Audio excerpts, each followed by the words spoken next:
Hello everyone and welcome back to the world of Astrologaster, or Astrologast, whatever. We're back. Dr. Forman, we're about to diagnose Amelia Lanier here, using the stars. Let's see how we do today. Good day, Mistress Lanier. Pray, come in and take comfort by the fire. The wind is fierce and cold this day. Did you see him this time, Dr. Forman? He did it again. He ran off the moment he saw me. See who, madam? Your patient, Signor Ferraro. Ah, verily? Indeed, I was expecting him to come for a consultation this day. But he changed his mind and ran off, you say. How very mysterious. Truly, 'tis as if all men are determined to use me ill. Surely not all men, madam. I, for one, remain most devotedly at your service. My dear lady, I do not need to read the stars to see that something grave has befallen you. Pray, tell me what it is. Yesterday I did meet with Mr. Shakespeare to discourse upon our new play, which is to open this week at the theatre in Shoreditch. But though I was determined not to confront him about the sonnets he wrote about me, 'twas difficult to hide the heaviness I did feel in his company. I can well imagine, madam. So then, well, he remarked upon my dark humour. To wit, he said to me, "Amelia, your pretty brow does furrow, so I will kiss it smooth." And I sense that you did not receive this well? Indeed, I did not. Forsooth, I was so enraged by this, I reversed my flagon of ale full over his head. As you should. Well done. Whereon he rose from his stool, declaring I was the most ungrateful and unworthy wench in all of Christendom, and then he flew out of the tavern like a bat from out the gates of hell. Oh. A most vivid image, and no doubt most apt. Men who work in playhouses are prone to indulging in such melodrama, of course. Why so many ladies care for such men in preference of those employed in solid, stable professions, I shall never understand. And if only that were all. For this morning I saw a bill advertising our play posted on a wall in my street. It bears his name and not mine. Oh. Verily? Surely not. Mayhap there has been some error made.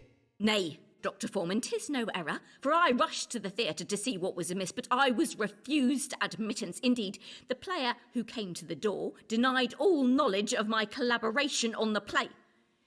Methinks Mr. Shakespeare is exacting his petty vengeance upon me for rejecting his sly suit by denying me credit for my work. And he means to deal with me by pretending I do not exist, as if I were a ghost. Or is it he who has become the ghost? In truth, I am not yet sure how that metaphor should work. What monstrous perfidy! Pray tell me what I might do to punish this wretched scribbler. Though I am not adept with a sword, I do have a book that instructs in how to command nefarious spirits. Oh, prithee, sir, I am come not in search of vengeance, but to seek answers. As you know, I have been ill-treated by my husband, and now I am betrayed by Mr. Shakespeare.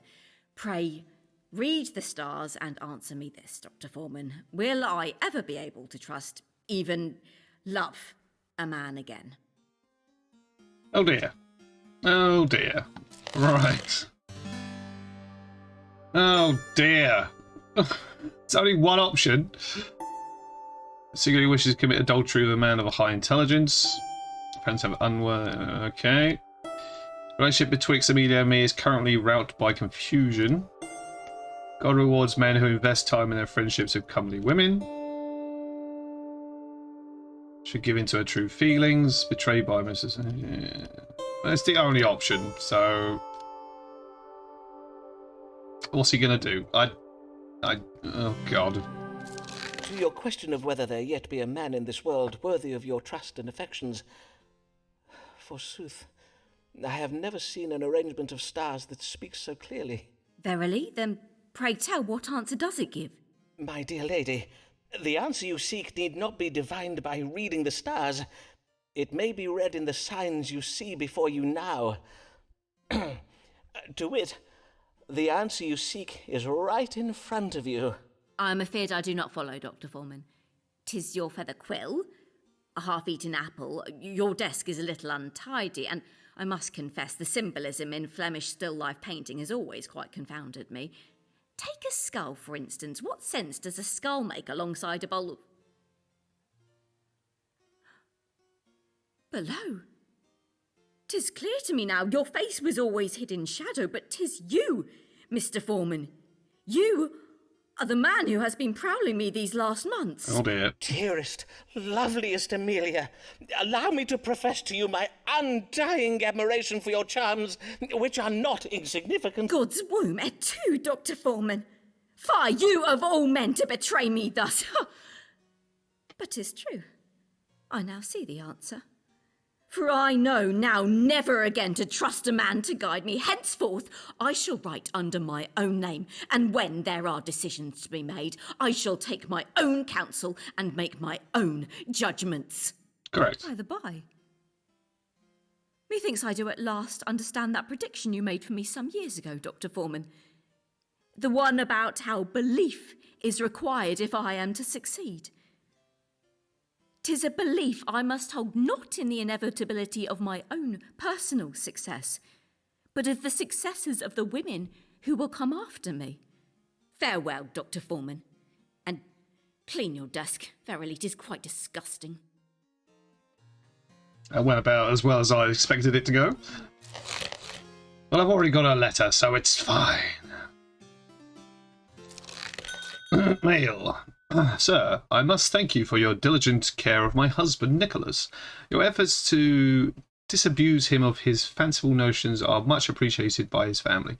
Please continue to speak true to him, that he may one day come to his sense and peace may be restored to our household. Ah, Sarah Mugg, the hypochondriac's wife. He's new. Haven't met him before. Much does depend, much, on his choice of a spouse. He must be well, to consecrate wealth, no matter the cost, to love and to have. Okay. Good day to you, young sir, and well met. You are Lancelot Moore of Middlesex, are you not? What an honour it is to welcome a son of the great house of Moore to my humble consulting chambers. 'Tis indeed I, Lancelot Moore. I will own it. But hear this. My family is ignorant of my designs in coming here, and I wish them to remain so. Which is why I come to you, Mr. Forman, for methinks you are not such a man who would ever find himself in the company of a family such as ours. Ah, well, you may count upon my discretion, Mr. Moore. And what is the matter that brings you this day? 'Tis that my family wish me to marry my wretched cousin Barbara. And I take it you would not wish to comply? Nay, I verily would not. Verily? Cousin Barbara is a vile little minx. She loves nothing more than to sport with me and play cruel japes. Last Christmas, she even hid a dead mouse in my mince pie. Ooh. The lady does seem most spirited. The lady? Oh, pish! Cousin Barbara is hardly a lady, for she is not 14 years of age. It is most unnatural to ask a grown man to wed a child. Agreed. Indeed it is. 'Tis my belief that in these enlightened times we should consider... Verily, Barbara be damned. My heart belongs to a true woman, not a freckled, scrawny slip of a girl. A full-blossomed woman. A woman, you say? Aye, Marion, my other cousin. I see. Ah, Marion. So beguiling are her shapely charms. Oh, to Steady lie, on. if not to die, in Marion's arms. So soft her lips, so sweet her face. Oh, how I yearn for her embrace. In me she hath such passion stirred, a fever rises in my... But nay, I pray for death, and would be martyred if from her I be thus parted. And so you see, you must help me forestall this wretched marriage, so that I might wed my sweet cousin Marion. Mr. Forman? Mr. Forman? Yes, indeed. Let us see what the stars advise. How might Mr. Moore avoid this marriage to his cousin Barbara? All right. Let's have a look. If Moore spreads a rumor about Barbara being sexually active, no, we're not doing not that one. Right. And feel Moore's vanity may induce him to travel abroad. Moore will be able to attract himself from this engagement once he has come of age and has control of his fortune. Should betray his family as so. What's this one?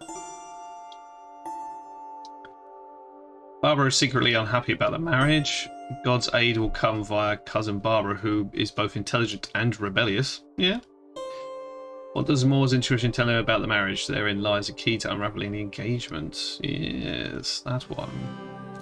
It is apparent you do not wish to marry your cousin Barbara, but have you considered whether she wishes to marry you? Nay, but I cannot think why she would not want to marry me. I can. I am exceeding eligible. Aye, doubtless you are, Mr. Moore. But do you not think her unkind japes may indicate she harbours some degree of malice towards you? Mayhap you are right. I did find a toad in my bed Thursday last. 'Tis as if Barbara were possessed by a demon. Very possibly. And thus possessed, she may be distracted and not wholly aware of your, fine qualities. I advise you to simply bide your time, for the stars suggest she is a cunning maid who plans to thwart the marriage using a method of her own devising. Verily? Then I will leave it all to Barbara, as you advise. But it shall be on your head if I'm forced to marry her, Mr. Forman. Whatever. Oh, not a lot of points for that. Hear ye, hear ye. Spanish Armada nears English coast. Nation prepares for invasion whilst Queen searches for missing navy. Hear ye. As Spanish ships near our shores, the Queen's ground troops prepare for what promises to be a blood-soaked slaughter of Englishmen by continental Catholic savages. With England's coast undefended, experts predict Spanish ships will be sailing up the Thames to London within days. Sources of the Royal Court say the Queen is more than a little vexed by the absence of the Royal Navy, which experts describe as lost.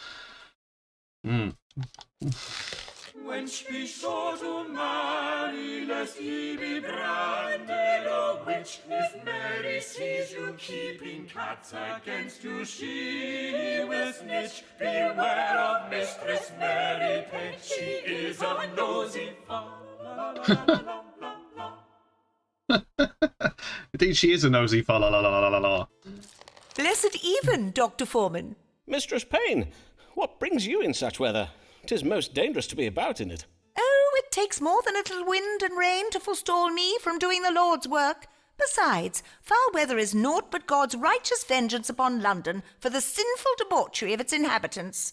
Verily? Then I dread to think what northerners get up to of an evening. Pray heed me carefully, Dr. Forman, for 'tis on a most pressing matter that I am come. Doubtless you have heard the news. The Spanish Armada does sail once again towards England's shores. It seems this latest Armada was most unexpected. Well, as 'tis oft said, no one expects the Spanish Armada. 'Tis very grave this time, for I have heard tell that our own warships are far away at sea, and with our coasts undefended, a Catholic horde may soon be sailing up the Thames to slay us all. Aye, our situation is most grave indeed. But what would you have me tell you, Mistress Payne? I wish to know whether the English fleet will arrive home in time to defend our shores, or might we ordinary folk be compelled to take up arms to defend ourselves? Dr. Forman, are you ready to beat off the Catholics, come what may? Am I ready to beat off the... Prithee, madam, let us pray the need never arises. Perchance the stars will offer us some reassurance. Will the Royal Naval Fleet return home in time to defend England from the Spanish Armada? Pretty sure they did. I can't remember. Let's have a look. The Royal Navy is absent due to reckless and misguided pursuit of gold. That is correct. Ambitions will be thwarted by confusion. Unpleasantness will result from a cunning plan to steal goods.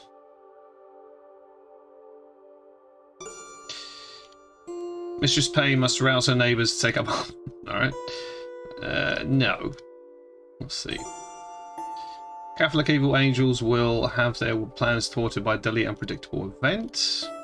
Especially it will be delayed due to idleness of their sailors.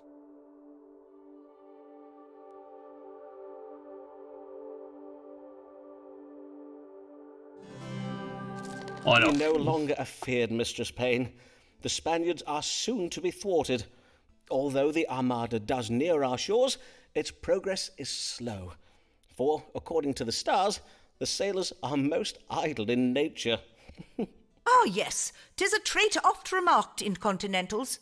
And they will be punished for this sin of sloth, for their lives are soon to be taken by a most deadly event. Glory be! And what nature of event might this be? How will England achieve this glorious victory? A fierce sea battle won by our mighty warships? A triumphant charge of our cavalry brigades? Well, England will use her... let me see now. Yes, these southern continentals will be struck down by England's most terrifying weapon of all, our lamentable weather. Batten down your hatches and wrap up warm, Mistress Payne. A violent storm is coming.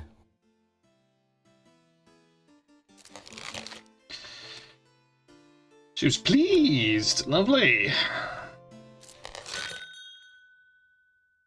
So, I must congratulate you on sterling counsel you gave me in relation to my horrid cousin Barbara, whom my parents did wish me to marry.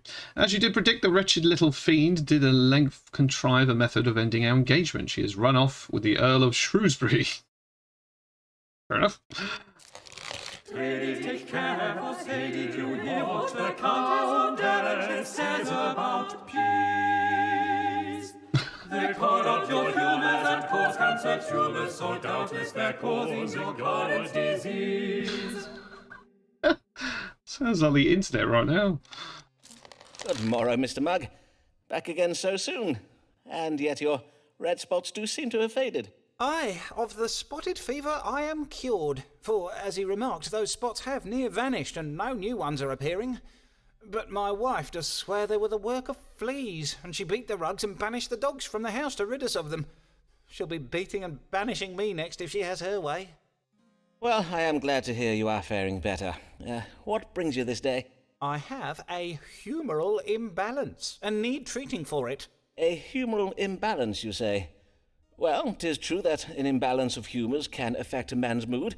For instance, an excess of black bile, which is a cold, dry humour, can provoke feelings of melancholy, whereas yellow bile is hot and dry. I thank ye for the explanation, Dr. Forman, but I did learn all about humours when I took supper with my friend, Mistress Ollingworth.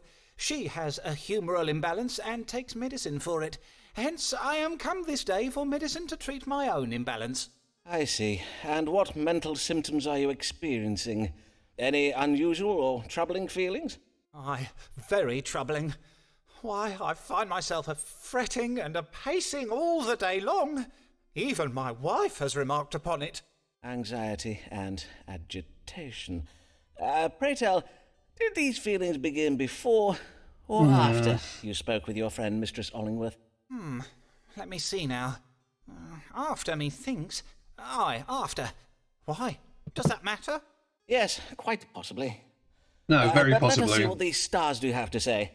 What humoral imbalance does ail my querent, Nicholas Mugg? He's an idiot.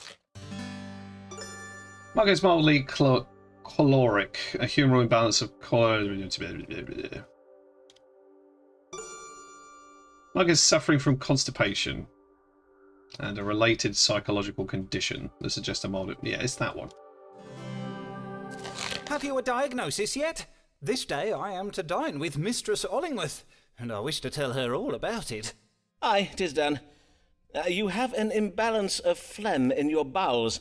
Not only does this cause constipation, it does also provoke a condition of the mind called retention of the anus. With retention of the anus, the sufferer is prone to fixation and obsession. Is there, perchance, a particular subject upon which you think you may fixate or obsess? Prithee, sir, take your time to think. Nay, I cannot say as I do fixate or obsess over anything. Methinks your diagnosis must be wrong. Oh, well, it was worth a try. Aye, well, doubtless you will have better luck with the stars next time, eh? Good day, Dr. Forman. He's a moron.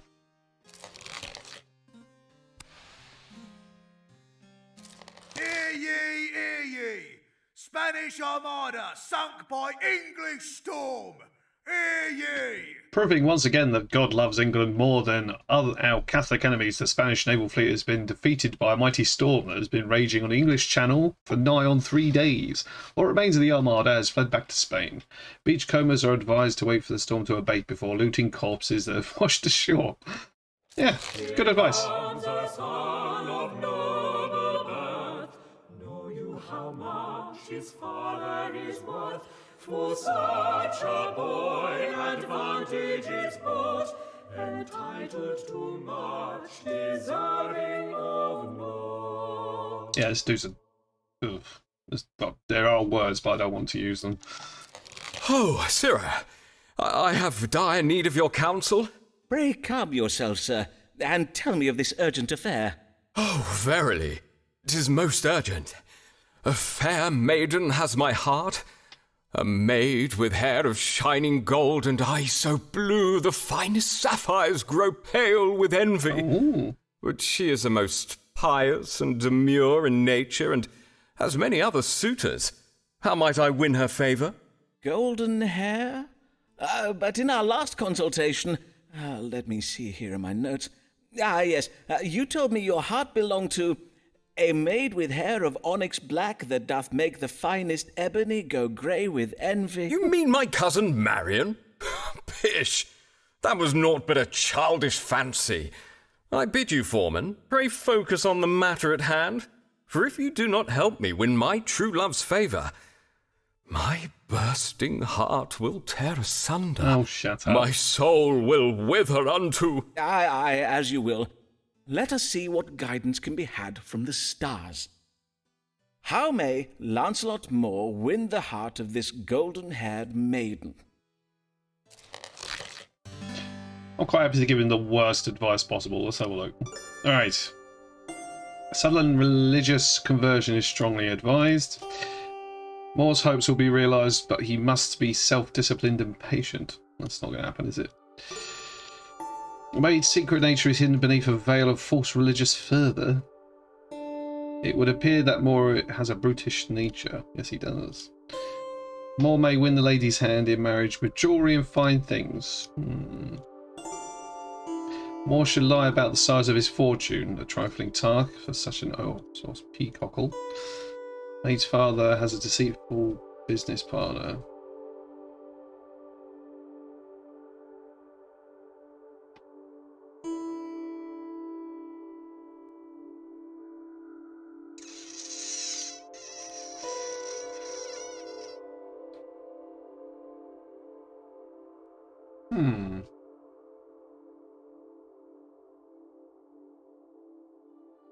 I'm going to do that one.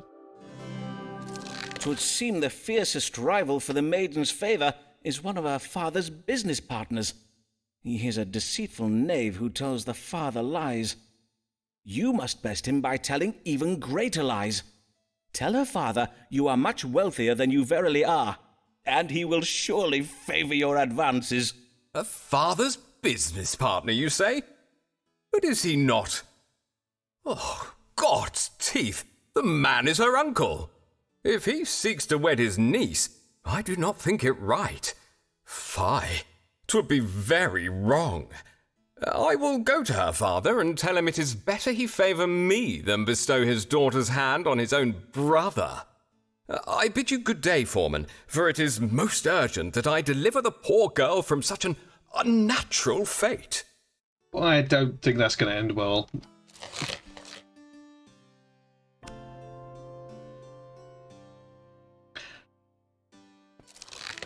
Oh. Sir, I write to you to express my gratitude. For it seems you did heed my entreaty not to encourage my husband Nicholas in his delusions. Although he was a trifle disappointed by the judgment you gave him at his last consultation, he has now found other notions to occupy him. He has lately developed an interested, life-extending powers of standing on one foot for protracted periods of time. Thank you, Sarah Mug. Alright, so with that latest diagnosis, which I think is going to go horribly, horribly wrong, I will leave today's video there. This is a surprisingly long game. I wasn't expecting it to last as long, but I am enjoying it. It's different. So, choose your own adventure story. It's really nice. So if you want to see the next part of this, stay tuned. I'll be uploading it soon. But my name is Mr. Brahorn, otherwise known as Brian. And thank you very much for watching, and I will see you in the next